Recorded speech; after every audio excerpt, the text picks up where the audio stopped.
All right, let's jump into this deep dive. It's going to be a fascinating one, I think. We're exploring, the whole world of Afrobeats, but with a specific focus here, looking into those rumors and discussions around some of the artists and their potential connections to, Illuminati, that whole thing. You know that YouTube video essay, Afrobeats musicians who sold their souls from Hot Niger? That's what really got you hooked, right? So we're going to dive into that. We're not here to debunk or prove anything. We're just here to look into the claims, see what we can learn about the cultural context, and to see what interesting details pop up along the way. Yeah, it's wild world for sure. And I think especially with Afrobeats, it's become so globally prominent so quickly. That kind of rapid success, I think, is bound to raise some eyebrows. Right. People start speculating. Totally. I mean, secret societies and pacts with supernatural forces, that's always been fascinating to people. Oh, absolutely. It's is there a shortcut to success? But at what cost? Exactly. That's the question. Yeah. And this video essay really leans into that. It highlights some recurring themes, like these allegations against all these different artists, like one of them being the use of symbols, the all-seeing eye, pyramids, that kind of thing, appearing in music videos or even their stage performances. Yeah, it's so visual. Oh, absolutely. And then there's the lyrics, right? With all the occult references and the sacrifices, and even selling one's soul. Yeah. It's heady stuff. Yeah, it's definitely playing into that imagery. Yeah, it is. Even visually, the burning churches, demonic figures, that kind of imagery, it definitely adds to that mystery. Right. Is there something darker beneath the surface? Yeah, for sure. It's they're trying to make you think twice about what you're seeing. The holy. And then, of course, you have the artists themselves and their personal tragedies or losses that some of them have experienced. And the video essay, kind of presents it maybe these are consequences of making some kind of pact, a deal with the devil. Ooh, that's dark. Yeah, a little dark. But, it adds a level of intrigue, right? Really? Yeah, definitely. So it's unsettling, but it's also it makes you want to keep watching. Yeah, for sure. So let's get into some specifics. Let's look at some of the artists the video focuses on. They start with Rema, who I think, he's blown up in the past couple of years, really unique sound. But what's interesting is, even though his music isn't inherently dark, there are all these fans that point out all these Illuminati signs in his videos. And then there's that whole controversy over his necklace and his album cover with the burning church. Right. It's amazing how even these little details, when you look at them through a certain lens, they can take on a whole new meaning. For sure. And even the video essay describes, Rema's entrance at the O2 Arena, his performance there was a very dramatic entrance, and they were calling it scary, maybe even occult themed. Wow. It's all about perception. Right? Yeah, totally. How much of it is us, how much of it is our own baggage that we're bringing to it, Yeah. And the narratives that we're exposed to. Totally. It makes you wonder what you would see if you went into it blind. Totally. Now, speaking of visuals, the video then goes to Benson, and his music is not always super cryptic, but his video outside, this is where things get really interesting. Wheelchairs, forests, horn creatures, a pit that resembles some kind of initiation ceremony. Right. It's wild. It is. It's a lot to take in. Yeah. It really makes you wonder, how much can we actually read into these visuals? Because, a lot of it is open to interpretation. Totally. Are they really trying to send us a message? Or is it just artistic expression? Right. Or is it all just coincidence? And we're just looking for something that's not there? Right. Is it us or is it them? Exactly. And I think with Benson, it's really interesting because the video quotes him as saying he would do whatever it takes to be successful. So, that right there, that's enough to get people speculating. Oh, yeah, for sure. Makes you think about what lengths people are willing to go to chase their dreams. And, where's the line? Totally. Is it a literal statement? Is he just being metaphorical? Every creative pursuit requires sacrifice. So is he just talking about that? Right. Is it deeper than that? Exactly. All right, let's switch gears a bit. Let's talk about Don Jazzy. He's huge in the Nigerian music scene, not only as an artist himself, but he's the founder of Maven Records, which is a powerhouse. Oh, absolutely. Yeah. And he's a fascinating case because the video essay, they suggest that these rumors about him and the Illuminati, they've been going around since his days with Mo Hits Records, which was way back. Wow. And then they say, well, Then he collaborated with Kanye West, who, has had his own share of Illuminati accusations. Oh, for sure. And they say that just fueled the fire even more. Right. It's interesting, like, how those narratives, they build on each other, and then it's almost like this web of connections. Right. It's like guilt by association almost. Yeah, totally. And then the video essay really dives deep into the lyrics of Dora Bucci, specifically the mention of this entity named Doro, who's described as bloody. Yeah, bloody. I mean, that's a strong word. And it definitely sparks speculation. It does. And it makes you wonder, right? Like, about intentionality. Right. Was it on purpose to, like, provoke that kind of reaction? Yeah. Or was it just a creative choice and people are taking it out of context? Right. So is it us again? Yeah, exactly. Or is it a little bit of both? Maybe. But it doesn't stop there. The video essay also talks about Don Jazzy's walking stick. Oh, yeah. And the rumor that it was a gift from the devil. Like, in exchange for his soul. Yeah. Ooh. That's crazy. It's a powerful image, right? Totally. Like this walking stick with this whole sinister backstory. Yeah. And it's interesting how the video essay connects all these, like, seemingly random things into this bigger narrative. Right. And then they point out that, like, all these Mavin artists, they've incorporated what they call cryptic messaging in their music videos. So it's like they're building their case. Totally. It's like, is this symbolism just like part of the label's aesthetic now? It's an interesting thought. Like, whether it was intentional or not, it's definitely become part of their image. Yeah. For sure. Maybe we should move on to another big name in Afrobeats, Tiwa Savage. Yeah. Who's, huge globally. Oh, absolutely. Yeah, let's talk about her. Because her signing with Jay-Z's Rock Nation back in 2016 definitely got people talking about the whole Illuminati thing. Oh, for sure. And the video essay talks about this one specific event at the One Africa Music Fest where a pyramid appeared on the screen as she took the stage. And then during her performance, she made the, all-seeing eye sign. Right. And they really emphasized the timing, because this was all shortly after her signing with Jay-Z, who, of course, has his own connections to these rumors. So it's like, is it all a coincidence? Or is she trying to tell us something? Yeah. It definitely plays into that whole idea of, like, a hidden world beneath the surface of the music industry with all these secret meanings and symbols. Absolutely. And that's a theme that really runs through a lot of the examples they bring up. For sure. Should we dive into a few more? Yeah, we've got a lot more to unpack here. This web is pretty tangled. Okay, so next up on this list, we got Omah Lay, the king of the street. He's not only a successful artist, but he founded the YBNL record label. Really impressive career. But the video essay, they kind of present this timeline of his alleged Illuminati connections going all the way back to 2015. Oh, wow. So they went deep. What did they focus on? Well, they start with his song, A1 Goons Me, and they point out that the lyrics have all these references to, like, Hell in the Underworld. But then the music video, it's like a whole other level. They say it's full of Illuminati imagery, demon heads, all-seeing eye, pyramids, skulls, you name it, it's in there. Wow. That's like Illuminati bingo. It's almost like it was made for this video essay. Exactly.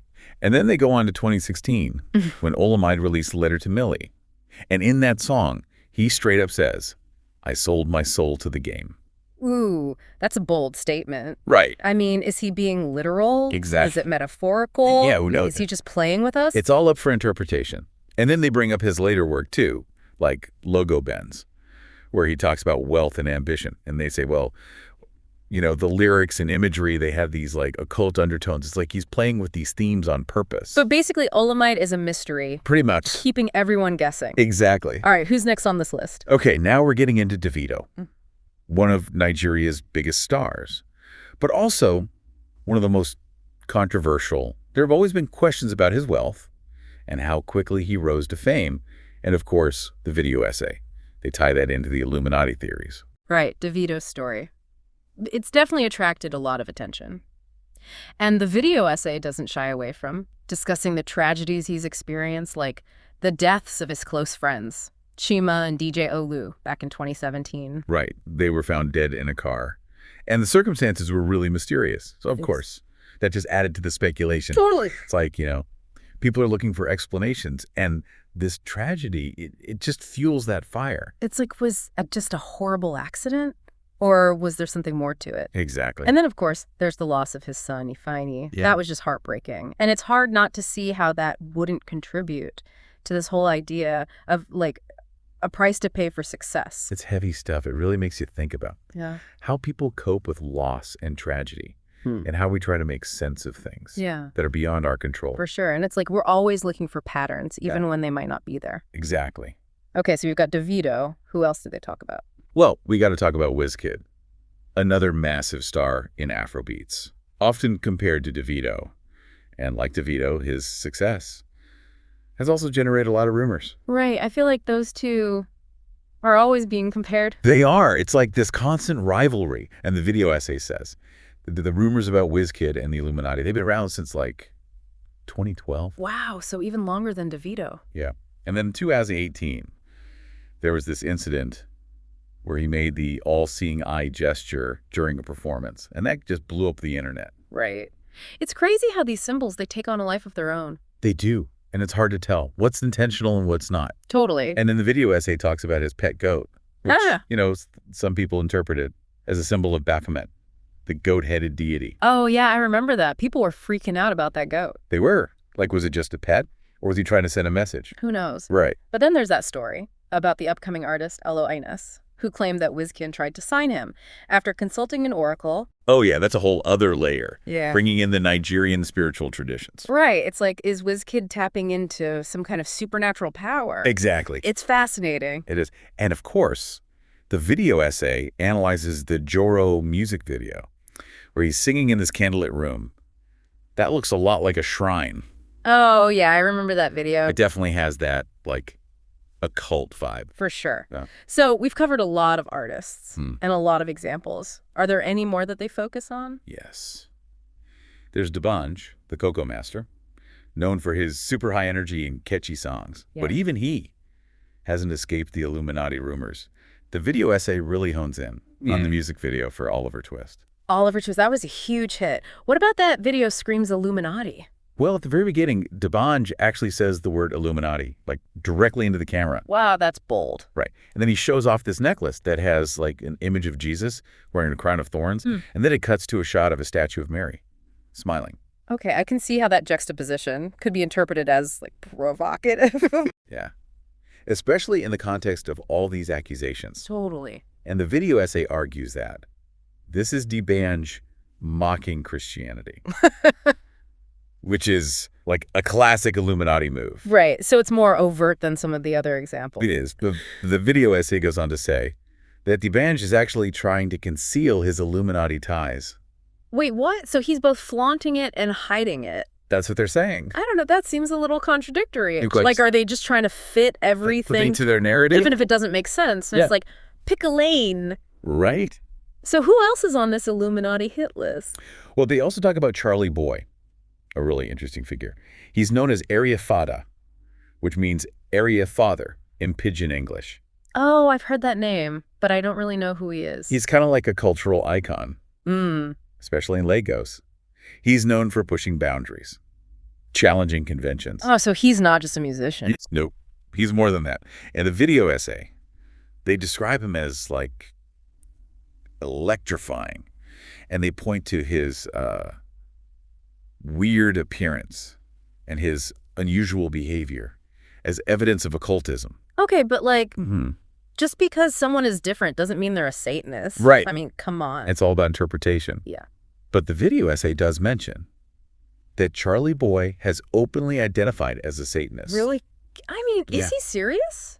Or is he just trying to get a reaction? It's hard to say. Maybe it's a bit of both. Yeah, he sounds like a master of playing with people's perceptions. He does. And the video essay, they even go so far as to say that he might be the head of the Illuminati in Nigeria. Oh, wow. That's a big claim. It is. I mean, it's a YouTube video essay, not exactly a reliable source. Right. It's more about entertainment than facts, but still, you got to admit, it's pretty entertaining. Oh, absolutely. It's like we're drawn to these mysteries. We are. We want to believe that there's something more out there. It's the unknown, the idea that there are these powerful forces controlling everything behind the scenes. Yeah.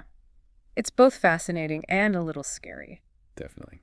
Okay, so we've explored all these claims and the symbolism and the different interpretations, but now I'm curious, what's the bigger picture here? That's a great question. We focused on the specifics, but now it's time to zoom out and look at the wider implications. Okay, I like that. So Where do we go from here? Well, I think we need to ask ourselves, why are these Illuminati narratives so persistent?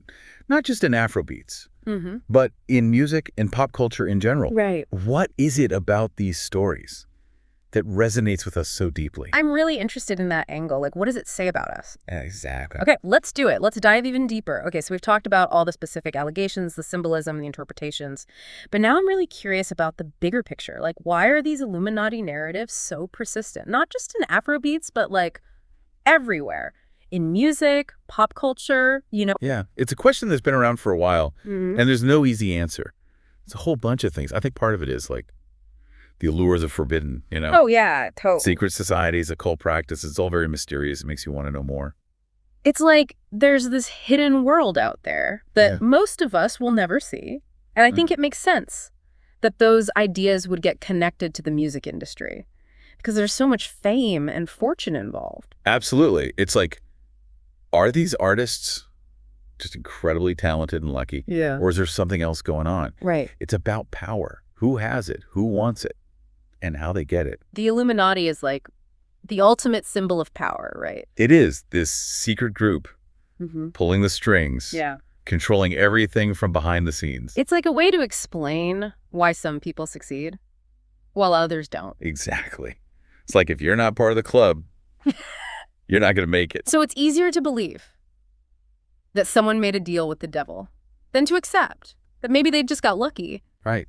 It helps us make sense of the world when things feel unfair, when hard work doesn't seem to pay off. And with social media, we're constantly bombarded with images of success. Yeah, it's hard to escape. It's like everyone else is winning except for you. And that's where these narratives, they really take hold. Because they offer a sense of control in a world that feels chaotic and unpredictable. Exactly. It's like if you know the secret, if you make the right sacrifices, you can achieve anything. It's like the Faustian bargain. Yeah, that's a great analogy. Selling your soul for success. And the internet makes it so easy for these ideas to spread. Oh, absolutely. Algorithms, echo chambers.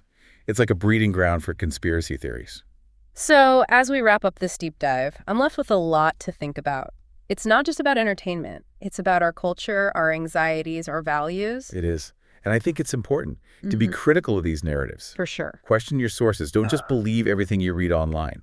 Exactly. Do your own research. Think for yourself. So, for everyone listening, keep exploring this topic. There's a lot to uncover, but do it with a critical eye. Absolutely. Stay curious, stay critical. And until next time, keep diving deep.